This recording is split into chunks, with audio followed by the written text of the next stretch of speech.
And as I fish down this riprap edge here, man, I see nothing but dying and dead lily pads. But man, am I having top water doubts. I don't see how there's no fish right here. It's the best looking spot I've seen so far. There we go. Be a fish. Yes, sir. Yes, sir. I got one.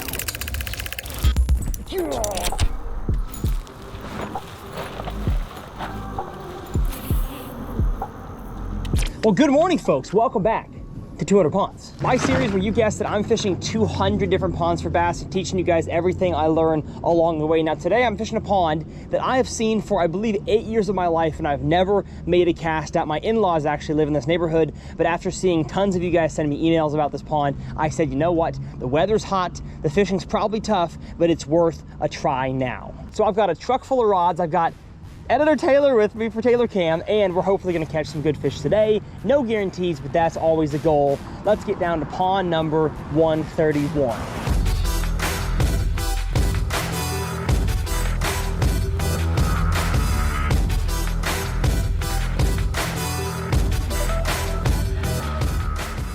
Now, one thing I always make sure I do on this channel is not do the same thing every single time. That's why I do lakes, that's why I do ponds and rivers and kayak and John boat. And it would be very easy, honestly, in most ponds that I fish to throw the same 5 or 6 lures in a rotation. You know, drop shot, vibrating jig, topwater frog, a wacky rig worm. And while all those work, I wanna make sure I do different things for you guys on camera. So today, because we have Editor Taylor, he's gonna throw all the small versions of the lures, and I'm gonna throw all the big versions. So we're gonna start with topwater. A few minutes ago, down at the lake.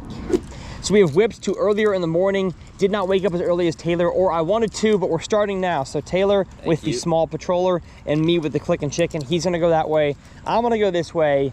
Good luck, buddy. Good luck. Now, as usual, let's start off by discussing the conditions. It is just kind of usual standard late summer North Texas pond fishing where you have a good amount of grass. You have some lily pads here and there. I guarantee you I'm gonna get snot grass on this lure at some point. Now, you'll be able to tell from the drone shot that the bank is really, really shallow. So the fact that I'm using a bigger top water where the fish are probably deeper actually, I think, helps my chances. But any cast parallel down the bank today are gonna be totally worthless because the fish are just not there.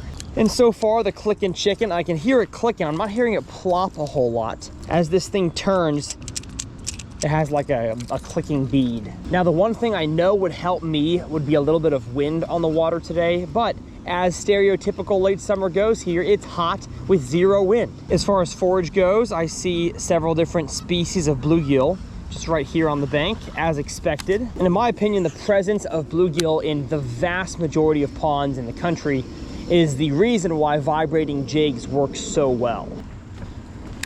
Well, once again, I'm having topwater doubts. My hypothesis is that these fish are so lethargic, they are done doing anything aggressive until the fall. I'm not feeling all too confident in the topwater right now because it's so shallow. It's like 8 inches deep right here. I don't think there's any fish in this pond, bro. If Tyler catches one on that big old flopper, I will be impressed and surprised. And as I fish down this riprap edge here, man, I see nothing but dying and dead lily pads in the water. All these things here are pad stems, but the pads are not there. And looking at the water clarity, I don't think that's what killed those pads. I think it's the heat. How about along the edge? Everybody and their dog fishes here. That's Tyler. That's me. Hey, man. I said all these times I've been fishing in Texas, I'd never see you. Oh, I'm here now. Unbelievable. What's your name, man? How you doing? I'm Chuck. Chuck, nice to meet you. Nice to meet you. Nice hat. What are you doing here? Making a video. I give you one suggestion. What you got? Sometimes slow down on your videos. Maybe I'm slow, or you just go. I know you're getting into it, but I'd be like, hold on, slow down. You're not the only one. You're not the only one that says that. I'm working on it. It's something. I know you're just getting into it, but it's like he's fast. You should be a salesman. Yeah, I know. Talk slower, Tyler. As always, I love meeting you guys. Never hesitate to say hi at the pond or the lake. But man, am I having top water doubts. I'm starting to think I should have given us big and small frogs, because there ain't no fish biting in the open water. Well, today might just not be a top water day. Back to the truck. Well, any bites? No, sir. Yeah, me neither. Well, big versus small top water didn't work. Let's try something else. All right. I hear Taylor wants to shoot every single one of these geese. I wonder what a residential neighborhood goose taste like? Probably like chemicals. Yeah. Okay, top water going away, big sad face. And the next big small we're gonna test is soft plastic swim baits. I'm gonna throw one that I believe I have here already pre-rigged in a box. Yes, I do. 4.75, or it's a 525 Strike King Rage Swimmer. I've got a nail weight in the bottom. Y'all have seen this in a previous 200 Ponds episode. And Taylor is gonna throw, while it's not a Rage Swimmer, it's a smaller swim bait. He'll throw the Citizen Micro, which is again a smaller type of swim bait. He could throw a dang Player, but I feel like these two are ones that I want to compare. And as always, Evolution Fishing, this is a largemouth 3.0 bag. Use code TRF2025 to save yourself 20% in your entire order. I had a hand in designing this pond bag here. Drops down, put your glide baits, your spinner baits, your pliers and accessories, things that have harsh hooks there.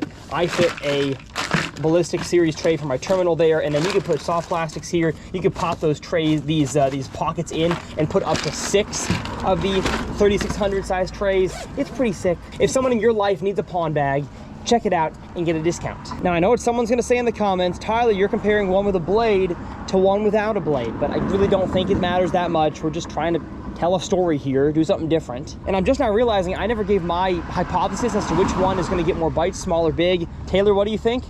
Small. Yeah, I kind of think small as well. I feel like I'm handicapping myself. But who knows, we could both be wrong. And for the sake of me catching a fish on my own channel, I kind of hope we're both wrong. All right, lure bump.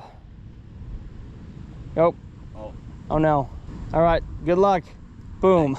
We both saw cruising fish in the last few minutes, really shallow, which is surprising to be honest. Now, does that mean I'm gonna fish nothing but shallow? No, I still think the majority of fish, especially the catchable ones, are gonna be in deeper water. Oh my gosh, but look at the action on that Rage Swimmer. Cool. I'm gonna try to get as deep as I can. Even though I saw one shallow, I feel like I have better odds out here. We're going opposite directions this time. We may end up fishing relatively close, but I tell you what, I'm already liking Taylor's side way better. I mean, look at it. We got a sandy bottom with a grass edge out there. How nice. Sling a swim bait, let it sink, slow crawl it.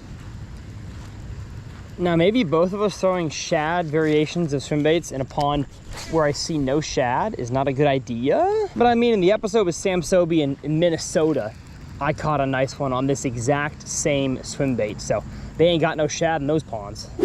Yo, Goose, why are you walking at me, bro? You gonna get kicked in the face. Yo, what are you doing? Goose is literally chasing me. Yeah, that's right. What's going on? Come on, fish, bite for me. Uh-oh, here we go. Flyby.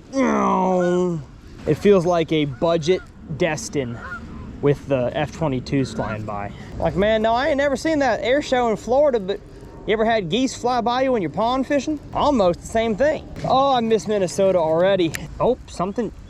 They are literally schooling out in the middle. They're chasing bait out there in the middle of the lake. See, what I tell you guys, they're not active up shallow. And I mean, I guess I'm kind of close. Well, what that tells me there is there are some bait fish in this body of water. A few bass were chasing them out there in the middle. So throwing this color gives me a little more confidence now seeing that. I just wish they would school a little closer to me. Look at this muskrat. Look at him chilling like a villain. Hi, buddy. Have a good swim. I don't see how there's no fish right here. It's the best looking spot I've seen so far. It's got the deepest water, lots of grass. Don't make no sense. Bunch of bluegill in here. I mean, come on. Well, the good news is you can kind of tell from the feeling of the shot here, the cloud cover has moved in. So I'm not saying that's gonna push fish back to the shallows, but it will cause them to roam around a little bit more. That's kind of what cloudy weather does in general. Makes fish feed more at most times of the year, makes them roam more at most times of the year. In the vast majority of cases, if I'm fishing a reaction bait or a moving bait, I would like it to be cloudy or windy, or both. Oh no. Yeah, that'll do it right there. I guess you gotta watch where you cast. I lost my weight. Oh, come on. Boo. I gotta go re-rig, but honestly, I don't even know if they're gonna eat a swim bait. So I'm gonna call Taylor, see if he's caught any. And if not, we're gonna go to stage number 3 of this big versus small challenge, which is gonna be the worm. Hello? Any bites? No, sir. Let's just switch to the worm right now. Okay. Come to the truck. Will do. Bye. Now, am I disappointed so far? Yes. Am I surprised?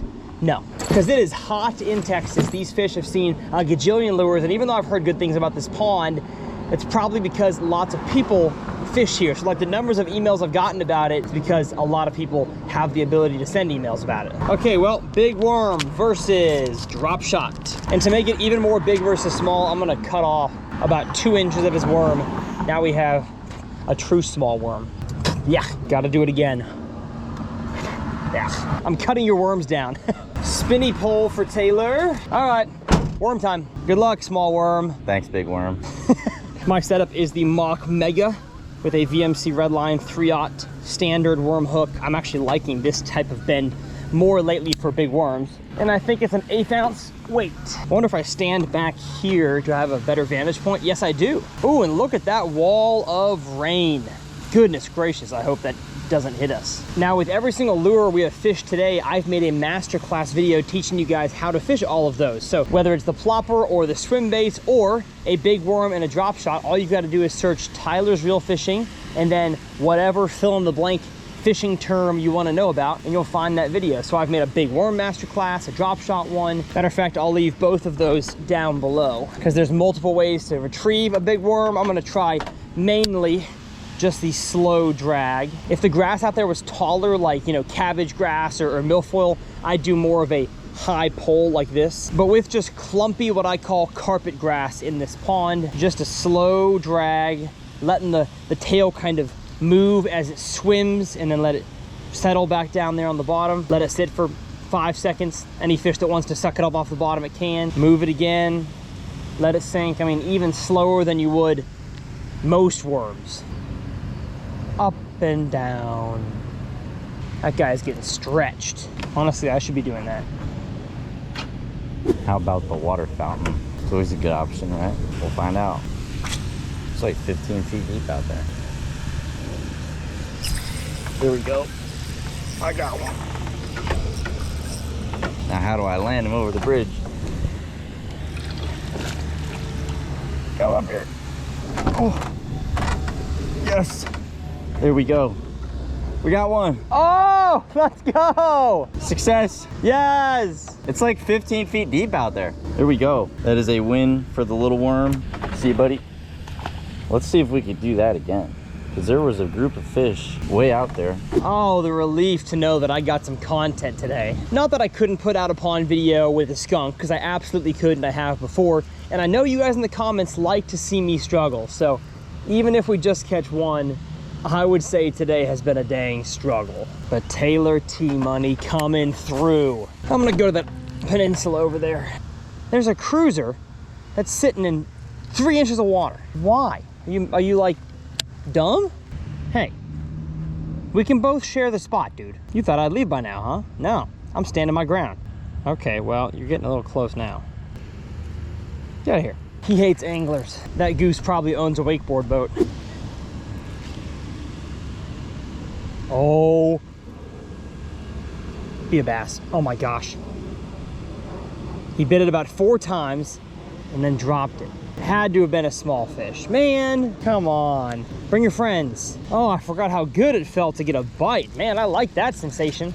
Hey, maybe if y'all keep watching, I could buy myself one of these. No, I'm kidding. That would take a lot of Tackle Warehouse affiliate revenue to buy one of those houses. Goodness. I mean, in this neighborhood with the golf course view and that size, you're probably talking like 4 million. And I ain't got, nor do I want to spend that kind of money on a house. If I had $4 million to blow, I would own so mmany more toys than a house. Man, I'd have like 4-wheelers and jet skis and little cabins all over. I'd have a cabin in the woods in Wyoming. I'd have a cabin in the woods in New York, way before I owned one residential multi-million-dollar home in Dallas.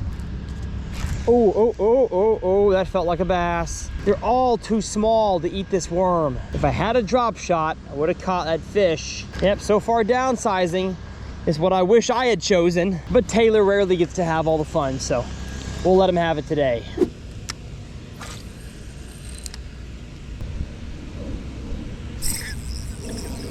There we go. There we go. There we go. Number 2. Ultra tiny. Isn't that what we call a scoop and a half, maybe? Oh, would you look at that? Taylor has another one. Thank you, buddy. Tell your old grandmama to come bite my worm. I don't know if that's his second or if he's caught more than that, but looks like downsizing is absolutely the way to go today. So I caught him in between these two isolated little pad clumps right here. It's a little deeper and there's enough room so they could sit under it. And there he was. They are not shallow though, is my conclusion. Because even still out there, it's probably 6 feet out at the edge of these pads right here. Be a fish. Yes, sir. Yes, sir. I got one. I got one on the big worm. Let's go. And it's a better one. It's a better one. Get in here, baby. Get in here. Yes, sir.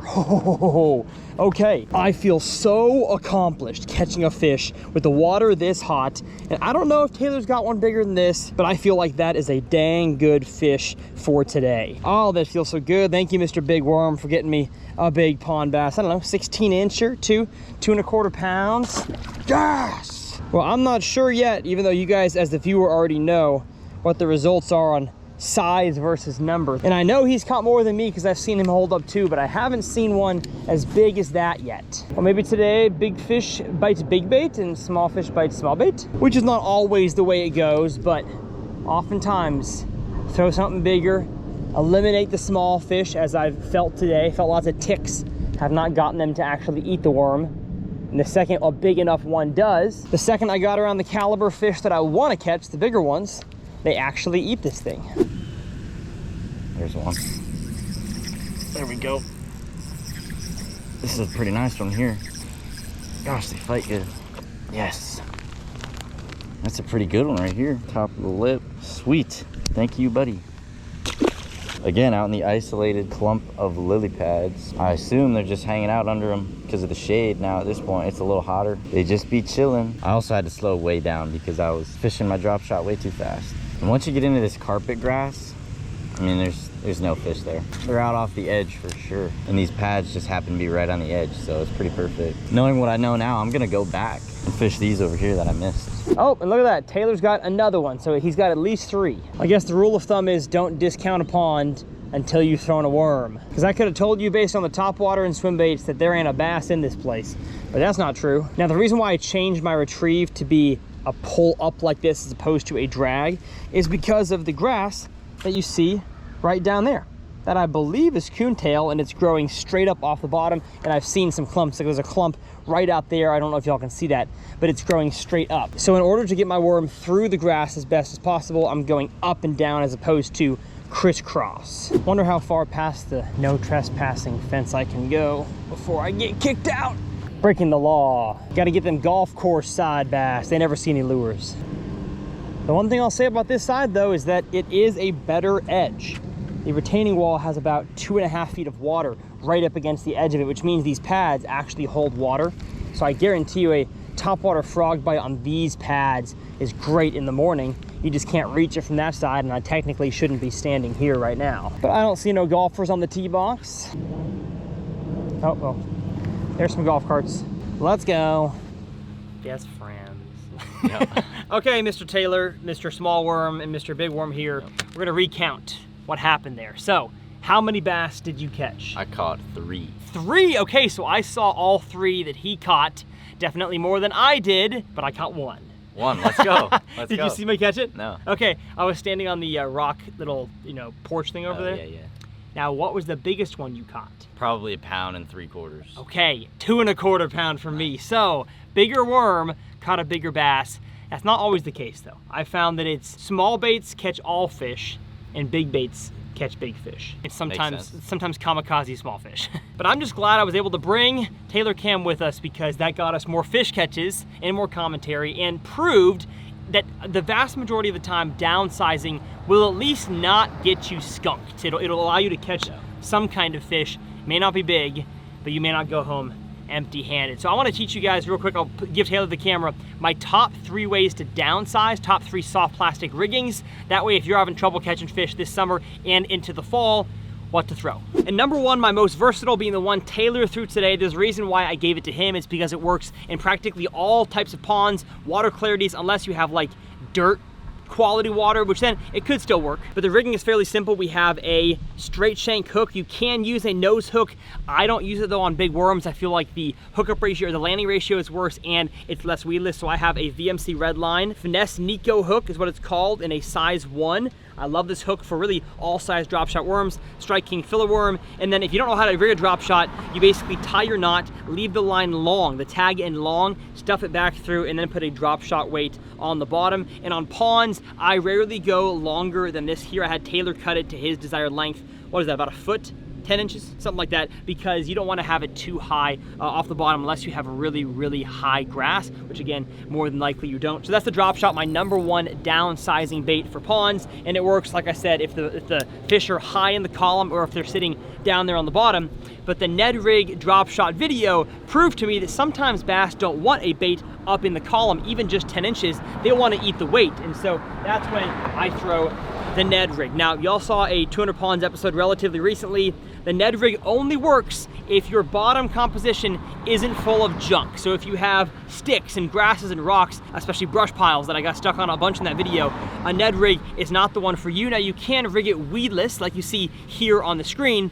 For the most part though, I found a shaky head with a slightly longer worm, like the worm I have here, is better in that scenario than a weedless drop shot. But if that's your kind of thing, give it a try. #3, which I threw a lot this year, is the Nico rig. Let's rig it together. And the 4 components you need are a straight-tailed finesse worm, this year being the Mach stick. We built it for a Nico and wacky rigging. You need a Nico hook. I like a weedless version, again for most ponds, a size 2 VMC Redline wacky weedless hook. Component 3 is a Nico weight. Doesn't have to be a screw lock, doesn't have to be tungsten, but this one here is one of my favorites, and the VMC crossover ring. Size 5mm honestly is better for this worm, but I think I left them all at home, so 6 will do for now. And you want to grab a crossover ring, grab a worm. And what you want to do is take your worm and your crossover ring with the crossover ring pliers. You can do it without the pliers, but it's a whole lot more challenging, and I dropped my ring. Put your ring on the pliers and open her up. Stick the butt end, not the tail end of the worm, or the head end I should say,